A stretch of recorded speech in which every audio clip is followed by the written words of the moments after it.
अस्सलाम वालेकुम नाजरीन।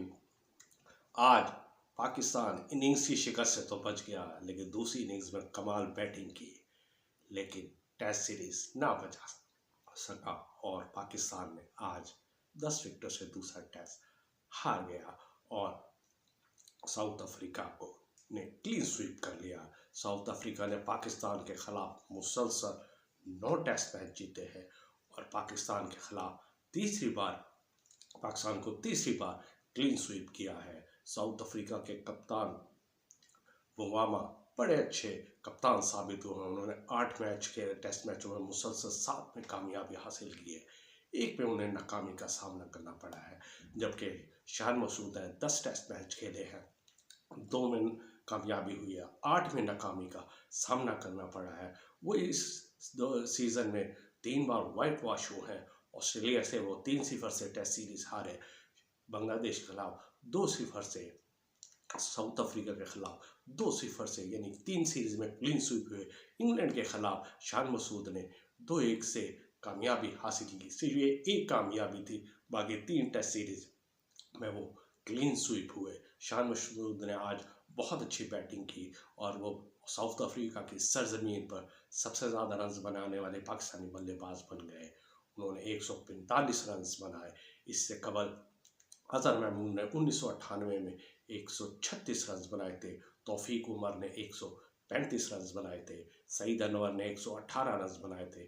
असद शफीक ने 111 रन बनाए थे। शान मसूद ने 251 रन, 145 रन बनाए, 17 चौके मारे। रिजवान ने 41 रन बनाए और सलमान अली आगा ने 41 रन बनाए। आज 478 रन बनाए और 57 रन की लीड ली, लेकिन साउथ अफ्रीका ने बगैर विकेट खोए ये सीरीज जीत ली, दूसरा टेस्ट जीत लिया। और 2007 से लेकर और अब तक साउथ अफ्रीका और पाकिस्तान के दरमियान 17 टेस्ट मैचेस हुए हैं, जिसमें 2 में का पाकिस्तान ने कामयाबी हासिल की है, 14 में नाकामी का सामना करना पड़ा है, 1 टेस्ट मैच ड्रॉ हुआ है।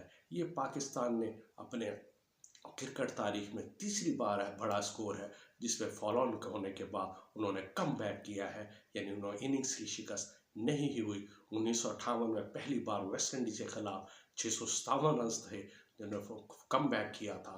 उससे बाद 1994 में ऑस्ट्रेलिया के खिलाफ 537 रन पर फॉलो ऑन पर उन्होंने कम बैक किया था। और आज साउथ अफ्रीका के खिलाफ 2025 में 478 रन का फॉलो ऑन कम बैक किया था। 1962 में इंग्लैंड के खिलाफ 337 रन का कम बैक फॉलो ऑन किया था और पाकिस्तान ने कमाल खूब बल्लेबाजी की, लेकिन फॉलो ऑन का टारगेट इतना था कि वो समझ नहीं सका। लेकिन भारत पाकिस्तान बल्लेबाजों की दूसरी इनिंग्स में जितनी तारीफ की जाए कम है। उन्होंने डबल सेंचुरी ओपनिंग शराकतदारी की, 205 रन की, जो एशियन क्रिकेट टीम में सबसे बड़ी साउथ सरजमीन पर ओपनिंग पार्टनरशिप है। इसके अलावा शान मसूद और सऊद शकील के दरमियान चौथे विकेट की शराकत में 54 रन बने थे। रिजवान और सलमान अली आगा की छठी विकेट की शराकत में 88 रन बने थे, यानी कि अच्छी बल्लेबाजी। लेकिन साथ ये भी था कि एक स्पिनर जो रेगुलर स्पिनर है उन्हें ना खिलाना भी पाकिस्तान की शिकस्त की वजह बना था, क्योंकि नुमान अली को वो ले गए तो गए साउथ अफ्रीका, लेकिन पूरे टेस्ट सीरीज में नुमान अली को मौका नहीं मिला गया। क्या शान मसूद की कप्तानी में ये शामिल नहीं था, या सेलेक्टर्स की कप्तानी में ये शामिल नहीं था कि एक रेगुलर बॉलर नुमान अली, जिसने इंग्लैंड के खिलाफ पाकिस्तानी सरजमीन पर आपको सीरीज जितवाने में अहम किरदार अदा किया था, ना खिलाना एक बहुत ज्यादती होगी। पाकिस्तान अच्छा टेस्ट खेलने के बावजूद सीरीज हार गया।